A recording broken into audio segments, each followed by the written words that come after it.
Good morning. पण सखीची morning आज काही होईना. खूप ट्राय केलं मी तिला उठवायचा, पण मॅडम अजिबात उठायच्या मूडमध्ये नव्हता. मग काय तेवढ्या वेळात मी माझं नाश्ता आपलं जेवण दोघं आवरून घेतलं. नंतर सखी उठली आणि तिची आजी बाबा आणि दीदीसोबत मस्त खेळायला लागली. तोपर्यंत मी आणि वहिनीने आवरलं आणि आम्ही निघालो गावात. लवकरच मी पुण्याला जाणार आहे. त्याआधी मला सखीसाठी थोडी शॉपिंग करायची होती. सो सखीसाठी छोट्या छोट्या पॅन्ट्स कपडे घ्यायला मी गावात गेली. नंतर असे छोटेसे तुकडे आणले मी, ज्याचे मला आईकडनं तिच्यासाठी पेटीकोट आणि फ्रॉक शिवून घ्यायचे.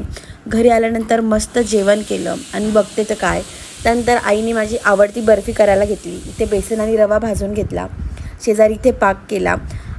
सखीशी खेळता खेळता ती मस्त बर्फी तयार करत होती माझ्यासाठी. मला ही बर्फी प्रचंड आवडते आणि मोस्टली मी ती ओली ओलीच खाते.